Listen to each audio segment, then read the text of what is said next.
Hello and welcome to the programme. Coming up tonight.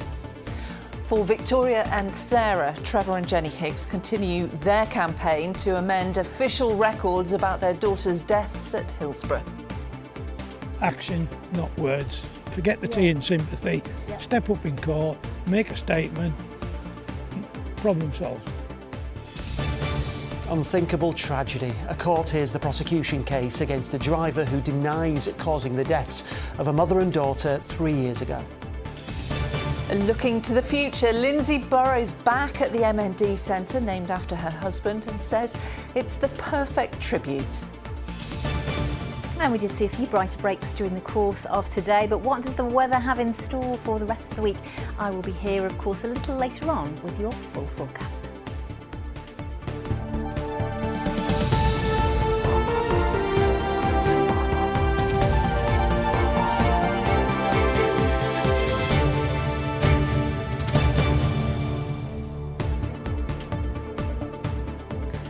Well, first tonight, it's decades on from the Hillsborough disaster and many families still feel its legacy every day. That's true of Trevor and Jenny Hicks, who lost their teenage daughters that fateful day. Yes, courts ruled Victoria and Sarah Hicks had experienced swift and sudden deaths, but that was later found to be untrue. Today, their parents were in Westminster, where they were calling for official records to be corrected to reflect the true extent of their suffering. Our political correspondent Fred Dimbleby went to meet them. They were the loves of my life. They were absolutely as beautiful on the inside as they were on the outside. More than 36 years since sisters Victoria and Sarah Hicks were killed in the Hillsborough disaster, their parents continue to fight for justice. Today they brought that fight to Westminster, campaigning for official records which wrongly say their daughters lost consciousness within 30 seconds to be corrected. It seems a little bit perverse that we want to highlight, I suppose is the word, that the girls suffered for a long time. The easiest thing in the world would for us to accept that they died instantly and that, with no great pain. But of course that's not correct. The flawed assumption that victims lost consciousness in a matter of seconds was used in post-Hillsborough cases, including a 1990s test case brought by the Hicks family. Their claim for damages against South Yorkshire Police was dismissed at multiple levels. Now they are calling for the introduction of a Hicks rule to make it easier for people in similar situations to correct the official legal record. It's not just about this one single issue, not just Sarah and Vicky. They were representative of all the victims who died, so this is about all of them. It's not just about that, it's about injustices in this country are never put right in the court, they have to be. The record can't be officially corrected without the consent of South Yorkshire Police. Today the Chief Constable said, under my leadership, South Yorkshire Police will take the steps available to us to support the families in achieving a sense of justice. I acknowledge the huge distress that must have been caused to Mr. and Mrs. Hicks and others by the court's findings in 1991. And further to that, I recognise that the lack of an available route to challenge findings has compounded distress. She talks about supporting the families, obviously talking about us today, but the families generally. Well, there's a very simple way. Action, not words. Forget the tea and sympathy. Step up in court, make a statement.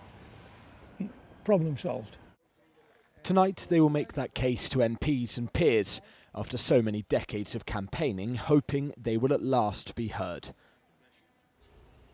Well, Fred joins us now from Westminster. Fred, this has been a long campaign, hasn't it, by the Hicks family? Do they feel that it's nearly over now? Yeah, it's absolutely right. It has been a very long campaign. I think they are hopeful that they can see change here. They say this is a relatively simple thing to do. It just needs an accurate statement made in court. They are less happy, though, about South Yorkshire Police's response, as you heard there. Trevor saying the time for kind words is over. This is the time for action. And why do they want that action? Well, it's not just to reflect more accurately what happened to their daughters. It's also to recognise the pain and suffering that they both went through. Now, of course, all of this comes in the context of the Hillsborough law, which is making its way through Parliament. It has been stalled for some time, but that seeks to block official cover-up, so we will see where that goes to. Tonight, yet again, though, Trevor and Jenny are having to tell their story, hoping that they can get a victory for their daughters and for all the victims of Hillsborough. Fred Dimbleby live from Westminster. Thank you very much. Well, next tonight, it was not only an unthinkable tragedy, but one which was entirely foreseeable. Those were the words today to a jury to describe the deaths of a mother and her 4-year-old daughter killed by a speeding driver who'd been racing with another motorist. Justina Holboy and Lena Zepsol were walking to school when a car ploughed into them on Scotthall Road in Leeds 3 years ago. Today, one of the 2 drivers involved went on trial charged with causing their deaths. Lisa Adlam is in the newsroom with more. And Lisa, what has the jury been told? Well, Lara, at the very start of the trial today, the jury was told that Hardeep Baku, the driver whose powerful Audi TT car ploughed into Justina and her young daughter Lena, has already pleaded guilty to 2 charges of causing death by dangerous driving. But Jas Kamal Riat, seen here at Leeds Crown Court this morning, denies those charges. He's accused of racing with Hardeep Baku along Scotthall Road in the moments before the crash on January the 16th, 2023. He was driving his BMW on the same route as Hardeep Baku that morning. The court was shown CCTV and dashcam footage of the pair, who didn't know each other, weaving between lanes and, in the words of prosecutor Carmel Pearson, driving in a competitive and aggressive manner at excessive speeds. She says it was described by witnesses in a way that makes it clear they were racing. One of those witnesses told the court the driving was careless and dangerous, and he added, "I remember thinking they're going to kill somebody." And Lisa, what was the jury told about how the accident happened? Well, they heard that as the 2 cars travelled in convoy further down Scotthall Road, both stopped at a set of traffic lights where Jas Kamal Riat took out his phone to film Hardeep Baku pull away at speed. His own footage, the court was told, records him saying, "Watch this guy, let it off." Well, as he did so, Justina and Lena were on the pavement where they'd paused to zip up Lena's coat on the way to school. Baku lost control of his car and mounted the pavement, mowing them both down. Well, the jurors were told that Mr Riat filmed the smoking wreckage of the Audi as he continued his drive to work, where he shared the footage with colleagues, but the prosecution say didn't contact police. Carmel Pearson added, just because this defendant's car didn't strike those pedestrians, it doesn't mean he's not responsible for their deaths. His behaviour prior to the collision makes him responsible for their deaths. Well, Jas Kamal Riat has pleaded not guilty to 2 counts of causing death by dangerous driving, and the trial will continue tomorrow. Lisa Adlam out in the newsroom for Oz. Thank you. Well, still to come on the programme tonight, Lindsay Burrow's back at the new centre where Rob's legacy continues to help those living with MND. And a few rainbows spotted over the last few days, evidence that there's been at least a little bit of sunshine. There is a change by the end of the week, but not all of you are going to be happy about that. All the detail a little later on. Thank you, Kerry. Well, next this evening, a rail passenger from Goole says that she's been left feeling trapped and depressed after she was told she couldn't use her mobility scooter on the train. Yeah, Shirley Booker had planned to go to Doncaster for the day, but staff told her that the Northern Rail Trail couldn't accommodate her mobility scooter. Disability rights campaigners say the inconsistency in policies between different train operators has dire consequences for the lives of disabled people. Emma Haywood reports. This is the first time Shirley's been to Goole station since the autumn, when she was told by a member of train staff that she'd be unable to board because her mobility scooter wouldn't fit. There was one chap went on with propelled wheels, and then when I was about to go onto the ramp, it was he says, "Well, you can't really come on because you won't be able to turn on my train." Shirley suffers from spondylosis in her back and several other medical conditions, meaning she needs a scooter to get about. She bought it with the train in mind, showing me the permit she obtained so she could travel. It was making me depressed because I couldn't go out when I wanted to go out without thinking, oh, maybe I can't get on the train. It makes me feel trapped. Millions of pounds have been spent over the last few years trying to make the rail network more accessible. This part of the line, though, isn't electrified, and some of the trains that run on it are older and can't accommodate scooters, and there's inconsistencies across the country. It can be really tricky for people to put their mobility scooters onto the train, and that is in part because not all operators have the same policy. Imagine then the headache if you want to travel across the country. Disabled people should be able to get on a train just the same as everybody else. So there needs to be a consistent approach to mobility scooters on trains and a recognition that a mobility scooter isn't a luxury. It's something that is essential, a lifeline to enable disabled people to move around. A Northern train spokesperson told us that Northern remains committed to improving accessibility across the network to give everyone the confidence to travel by train. But until she's reassured she will be allowed back on the train, Shirley feels she can't take the risk of rejection again. Emma Hayward, ITV News in Goole. And we'd like to say a big thank you to Shirley for getting in touch with us to share her story after seeing other coverage that we've done on the issue. And if you've got a story that you'd like to share with us, do get in touch. Our email address is calendar@itv.com. That's calendar@itv.com. We'd love to hear from you. We would. Now, more of the day's news, and the parents of an autistic man from Shipley who received a 2.5-year prison tariff in 2007 but still remains in custody have met with the prison's minister. Jimmy, who's now 40, was handed a now abolished imprisonment for public protection sentence for car theft. His family still don't know when or if he'll be released. Their MP was in the meeting today and said the parents felt hopeful. For Jimmy's parents, it was really great for them to be able to tell the Minister, Lord Timpson, firsthand Jimmy's story, and they felt really listened to, really heard by the Minister. It's clear that he understands the plight of these prisoners and wants to do everything he can to expedite release and get people safely back into the community. Well, a Ministry of Justice spokesperson told Calendar tonight that it is right that IPP sentences were abolished, and we've already taken action to support these offenders to move on with their lives. Schools across Bradford have come together as part of the legacy of last year's City of Culture celebrations. 7 schools which care for children with special educational needs, plus nearby mainstream schools, have teamed up for creative projects from drama and music workshops to artwork. Today, Cello Heights and Sandy Lane Primaries created collages as part of the Common Ground project, but learned little sign language along the way.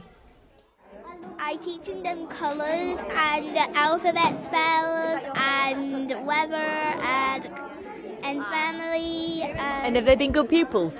Yeah, they're really good pupils, a lot. And have you enjoyed it? Yeah.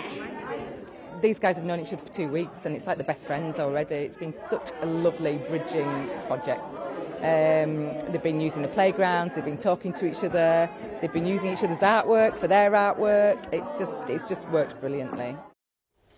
Next tonight, one of the UK's biggest teaching unions says there's a growing homelessness crisis among families, with more than half of our region's teachers saying they regularly encounter homeless pupils. Figures compiled by the NASUWT and Shelter say that 41% of teaching staff in Yorkshire and the North East work with children in temporary or emergency accommodation.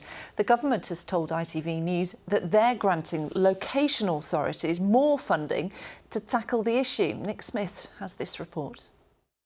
You go the right way. Wait, whoa! Single mum Alicia and her 6-year-old son Eon are living day by day, constantly worrying they may be turfed out and moved on. They live in temporary accommodation due to a lack of suitable housing in the area. It's classed as a form of homelessness. It affects me day to day because as a mother you want some stability for your child and also for yourself as well, because they both go hand in hand. In my mind I'm like, are they going to move me somewhere else? My son's in school, just not ever knowing when it's going to happen. It just creates anxiety in me, a lot of anxiousness. If we had our own home together, how would you feel? I would feel happy. Yeah. Because I just wanted to have my own room. Roundabout Homelessness charity provides support across South Yorkshire. I mean, there's just been such pressure on services over many years, but it's culminating into a peak at the moment where we're just seeing so many people roundabout as a homeless prevention service in the centre of Sheffield, and 2025 was our busiest year ever. So we're seeing more and more young people and people that need emergency and temporary accommodation. Figures from Shelter and the teaching union NASUWT indicate roughly half of schools have children in this situation. We have young people who are living in homes where they are sharing a bedroom with 2, 3, 4 siblings. That makes it incredibly difficult for those young people to study independently at home. We have young people whose health gets affected because they're living in unsuitable accommodation. That leads to things like asthma and other respiratory problems. There's not enough social homes. The only way to solve homelessness for good is to invest in building a new generation of social housing. Shelter's calling on the government to build 90,000 social homes a year for the next 10 years. That's the only way we'll end the housing emergency for good. What we're doing as part of the homelessness strategy is, of course, it's about putting roofs over people's heads, but for children, it's about making sure they don't lose that one chance of their education. We've created a £950 million fund that will help councils get hold of better temporary accommodation, get them out of B&Bs and into a place where they've got a bit more space. But for those families trapped in the limbo of temporary housing, they just try and cope as best they can, in the hope of finding somewhere more secure. Nick Smith, ITV News.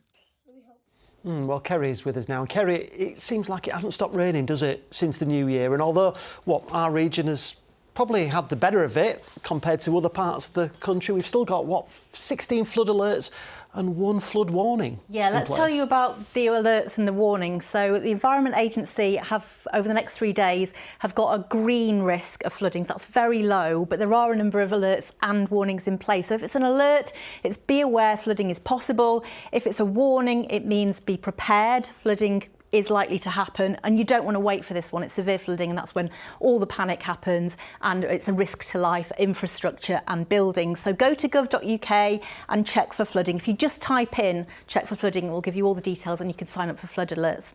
So yes, we have had a few flood alerts. If you check out this footage, these are the river houses in York. I do believe that they are used to this kind of thing. Basically, when we have a lot of rainfall, the Ouse gets very swollen, but yes, it is a worry for those people that are living there as well. Also, we've got some footage as well of South Yorkshire in Stainforth and Syke House near Fish Lake. Of course, that suffered serious flooding in 2019. This is not the same, but today there is a flood alert in place and you can see how high the water levels are. So yes, we've had a lot of rain and we're expecting a bit more rain as well. Here are our maps for, on the left, February so far.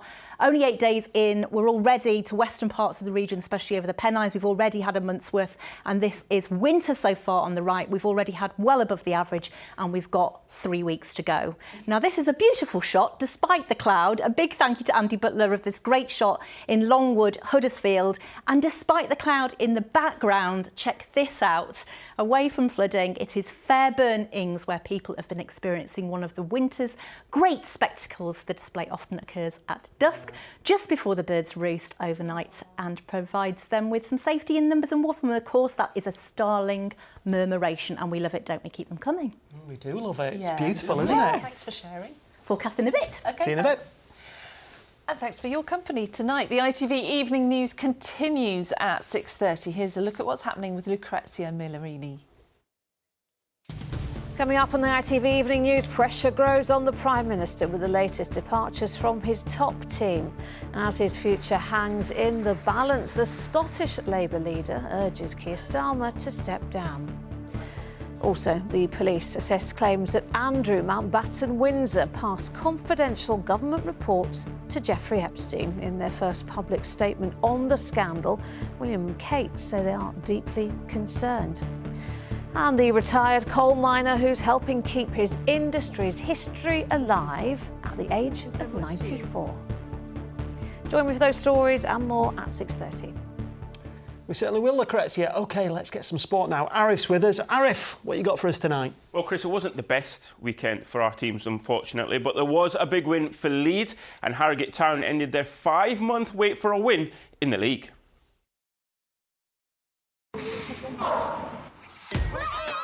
Powering local sport in the community. Octopus Energy sponsors ITV Regional Sports Report.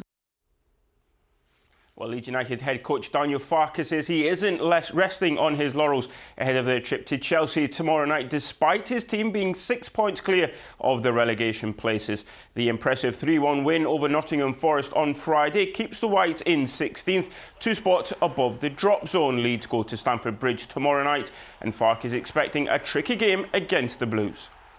We don't have to speak about the individual quality of the players that they have. We travel with respect, but also aware that we have also the tools to bring our strength on the pitch. And if we do so, then we don't fear anyone, and we have a chance wherever we go.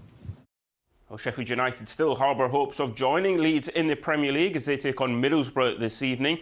A win for the Blades would take them 5 points off the top 6 places. Unbeaten in the last 8 at home, head coach Chris Wilder says his team are heading in the right direction. We're going along in a nice way. Supporters, I believe, are happy in terms of the direction of what we're going and what we're doing over the last 15 games where we're playing, especially at home. We've got some fabulous results, and we're going to have some big results if we want that to continue. Well, elsewhere in the Football League, it wasn't a weekend to remember.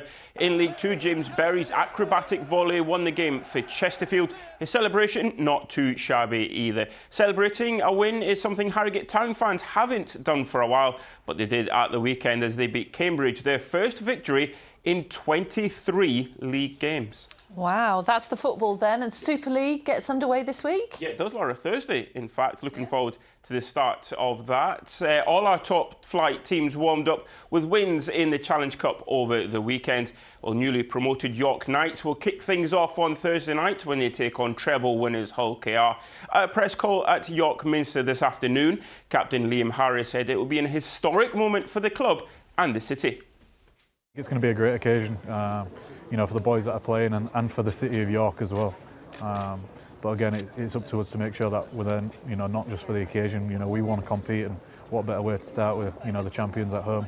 And it's going to be a sellout as well, so it should be a good night there. Yeah. Certainly should. Yeah. Nice sport. Well, thanks, Arif. You're Thank you very much. Yeah, well, Rugby League. We're talking Rugby League, aren't we? Let's carry on. Finally this evening, it's 3 months since the opening of a purpose-built treatment centre for MND, built, of course, as a legacy to the former Leeds Rhinos Rugby League player, Rob Burrow. And today, his widow, Lindsay, was there to see the centre up and running and described going back as a big hug. Well, work on the Rob Burrow Centre for Motor Neurone Disease began the day after he passed away in June 2024.